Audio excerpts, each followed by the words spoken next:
অনেক দিন আগের কথা। সবুজে ঘেরা একটি ছোট্ট গ্রাম। নাম তার শিউলিপাড়া। গ্রামের চারদিকে ছিল ধানক্ষেত, মাঝখানে কাঁচা রাস্তা, আর দূরে এক শান্ত নদী। সেই গ্রামেই থাকত এক সাহসী মেয়ে। তার নাম ছিল মেঘলা। মেঘলা ছিল খুব সাধারণ পরিবারের মেয়ে। তার বাবা ছিলেন একজন গরিব কৃষক, আর মা গৃহিণী। সংসারে অভাব ছিল, কিন্তু ভালোবাসার কোনো অভাব ছিল না। ছোটবেলা থেকেই মেঘলা ছিল অন্যরকম। সে কখনো ভয় পেত না, অন্যায় সহ্য করত না, আর সবসময় সবার পাশে দাঁড়াত। গ্রামের অন্য মেয়েরা যখন পুতুল খেলত, তখন মেঘলা মাঠে ছেলেদের সঙ্গে দৌড়াত, গাছে উঠত, আর নদীতে সাঁতার কাটত। অনেকেই তাকে বলতো, মেয়ে হয়ে এসব করছিস কেন? কিন্তু মেঘলা হাসত আর বলতো, সাহস আর স্বপ্নের কোনো লিঙ্গ হয় না। একদিন গ্রামের বড় একটা সমস্যা দেখা দিল। গ্রামের একমাত্র কুয়োটি হঠাৎ করে শুকিয়ে গেল।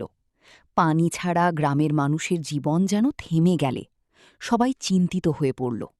গ্রামের মোড়ল বললেন, আমাদের অন্য কোনো উপায় নেই, দূরের জঙ্গল পেরিয়ে নদী থেকে পানি আনতে হবে। কিন্তু সেই জঙ্গল ছিল ভয়ঙ্কর। লোকজন বলতো, সেখানে বন্য পশু আছে, আর রাতে অদ্ভুত শব্দ শোনা যায়। কেউই সেখানে যেতে সাহস করত না। গ্রামের লোকেরা যখন হতাশায় ভুগছে, তখন মেঘলা এগিয়ে এলো। সে বলল, আমি যাব জঙ্গলের ভেতর দিয়ে নদীর কাছে। আমি পানি এনে দেব। সবাই অবাক হয়ে গেল।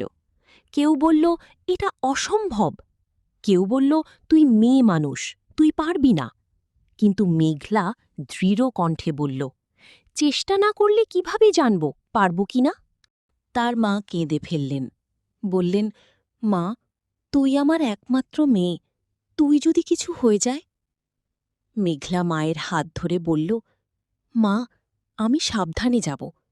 আমি আমাদের গ্রামের জন্য কিছু করতে চাই। পরের দিন সকালে একটা কলসি আর একটা লাঠি নিয়ে মেঘলা বেরিয়ে পড়ল।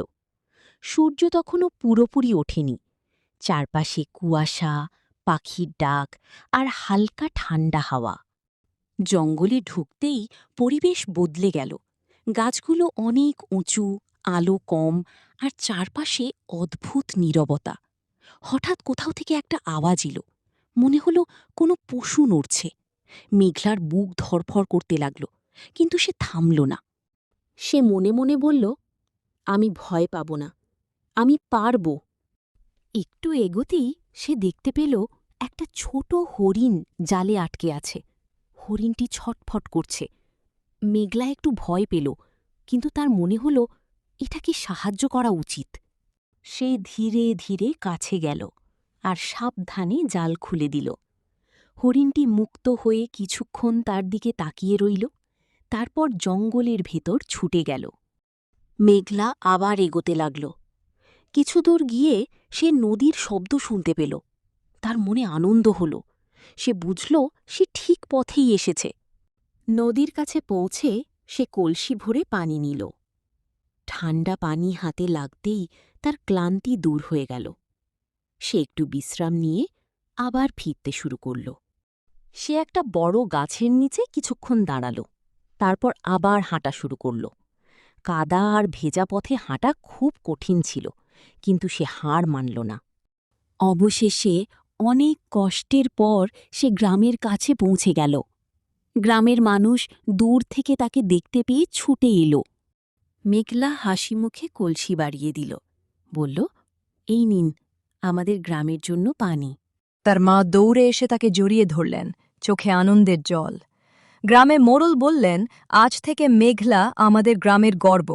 সে আমাদের শিখিয়েছে, সাহস থাকলে অসম্ভব কিছু নয়। এরপর থেকে গ্রামের মানুষ একসাথে কাজ করে। জঙ্গলে পাশ দিয়ে একটি নিরাপদ পথ তৈরি করল, যাতে সবাই সহজে নদী থেকে পানি আনতে পারে। মেঘলা শুধু একটা মেয়ে নয়, সে হয়ে উঠল সবার অনুপ্রেরণা। গ্রামের ছোট ছোট মেয়েরা তার মতো হতে চাইল, সাহসী, দয়ালু আর আত্মবিশ্বাসী।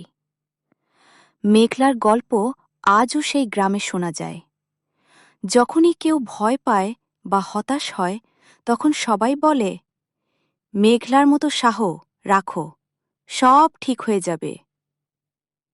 শিক্ষা: সাহস মানে ভয় না পাওয়া নয়, ভয়ের মাঝেও এগিয়ে যাওয়া। আর সত্যিকারের শক্তি থাকে মন আর ইচ্ছাশক্তির ভেতর।